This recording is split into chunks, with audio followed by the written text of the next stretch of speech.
I'm Carissa, and this is my daughter Kaya, and this is my exclusively pumping journey.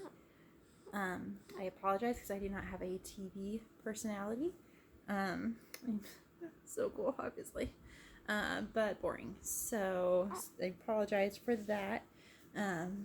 Really, I'm making this video in order to encourage myself to keep going because pumping is hard. It is, but then you look at these little ones and you think that it's worth it. So I want to try to keep going as much as I can. A little bit about ourselves. Miss Kaya is 14 weeks old today. So I've been in this journey for about 3 months now. I found that people who give up usually give up before this mark, so I'm trying to give you guys hope as well. I have only been here for 3 months, and my goal is 6 months.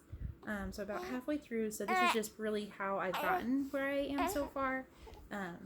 It may work for you, it may not work for you, but just to kind of give you ideas to help out as well.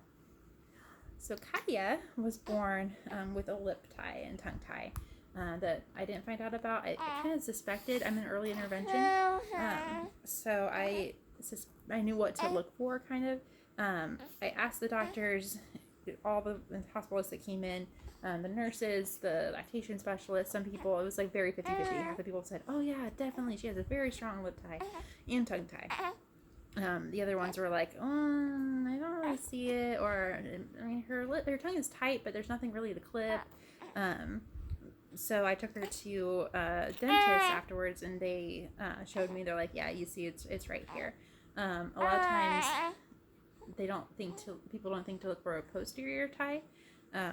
So that's what she had, and she got that reversed or clipped or whatever they call it.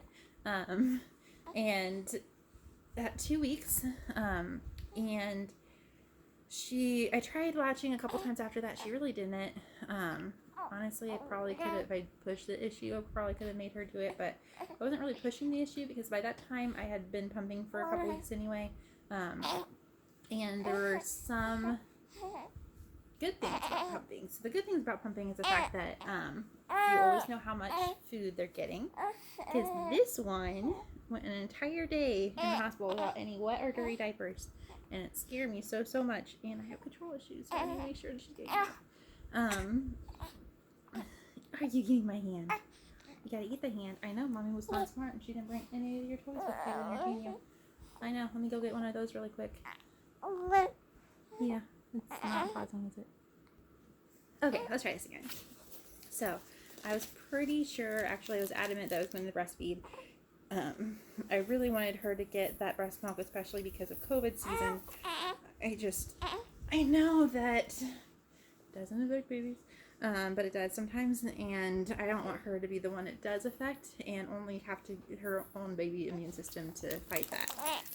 So I wanted her to have my passive immune system, I guess is what they call it. Passive immunity, whatever. Also, my niece and nephew both passed away late in childhood. My niece Kata had a brain disorder called cortical dysplasia. She died last August from a severe form of epilepsy, is what that is. And my nephew Leland had bilateral scubencephaly, and he passed away the year before, at the age of 9. Kata was 14. So I've been nervous that she's gonna have a genetic disorder, and so if she does, I know that breastfeeding is not going to change that, but hopefully it can give her a good head start and get all the nutrients. You okay? She also has reflux. Really fun. So it starts to come up and then she chokes on it. Yeah? What's this? What is that? What is that? Obviously I was terrified. Kata died, and 3 weeks later I found out I was pregnant with her. So I've been terrified that she also is going to have some kind of fatal genetic disorder. And I'm like, Carissa, you're just always paranoid, stop it. Then when she was born, the hospital sent in, and she's like, oh, that's weird, she's not eating anything. Also, it's kind of weird that she has this single palm crease right here, which is usually for kids with genetic disorders. So thank you for that. Actually, I'm glad because I wouldn't have known what to look for. But we have a geneticist appointment at Riley coming up this month, and so hopefully we get news that if there is something going on with her, that it's honestly like, I don't care if something's wrong with her in the sense that, you know, Kata, she was 14, but mentally she was more of a 4-year-old. She was the most amazing kid. She was hilarious, and she was witty, and she was so strong, and so funny.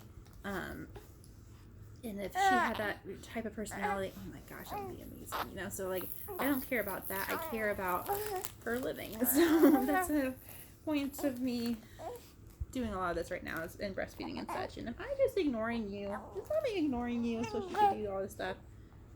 Yeah. Oh my goodness. Oh my goodness. Please. But yeah, so, breastfeeding through a bottle is difficult. The first couple days I was like, oh my gosh, this is so much fun, I can't wait to do it again. And then it got less fun, especially when you started being by yourself. And you, oh, I got the hiccups. Again, kids with reflux get really terrible hiccups, and it's not fun for them. Or for mommy, but mostly for you, because I feel so bad for you. So when you're by yourself and trying to entertain the baby, it's really difficult while you're pumping. And you're like, dude, I'm doing this for you, kid. Come on, you can do this. But it just wasn't working very well. And then I was like, you know what, I'm going to power pump. I'm just going to pump once in the morning, once at night, because that way I can still watch her completely fine throughout the day. I am working full time. Grateful day, due to COVID, I can work from home at this point in time and keep her home with me so she doesn't get anything, because again, I'm paranoid. But it's still really, really hard to entertain a newborn while you're working full time and then pumping in the middle of that. So here's just some different tips and stuff that I found to kind of make things easier. I decided, I was like, you know what, I don't care. You know, if I only pump twice a day, and if I pump for an hour, power pumping, for those of you who don't know, would be you're pumping for 20 minutes, you're off for 10, you're pump for 10, you're off for 10, and then you pump for 10 again. So it's an hour long. And then I would usually have a bouncer in my bathroom that I just put her in whenever I have to go to the bathroom or shower. And so the first thing in the morning, I would put her in there, and then I would power pump for an hour. But for some reason, I didn't like to just be there for an hour, you know, as a newborn. And so I'm trying to entertain her. I got a hands-free bra. I was trying to, you know, pump while entertain her while also doing some work on the computer. And we did it, but I don't know how successful it was. And I thought, you know, like, I'm not making her happy. I'm not, like, giving her any experiences at this point in time. So, I felt really bad, because I'm like, all I'm doing is making her cry for, like, I mean, I probably only let her cry for 20 minutes or so, but that's a long time.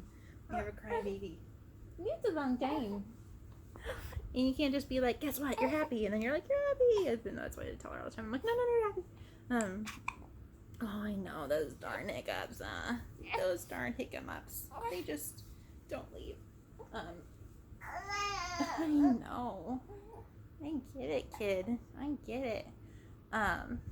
So I've kind of revised my schedule. I still don't do, if you can, and if you have help, it's best to follow the schedule. You know, every 3 hours, 15 to 20 minutes. Doesn't seem like a lot, but when you're trying to balance it all, it is almost impossible. And honestly, fed is best. If you can't, you can't, and that's completely fine. Because I am a huge supporter of people who want to go on formula as well, or go on formula, you know, by itself.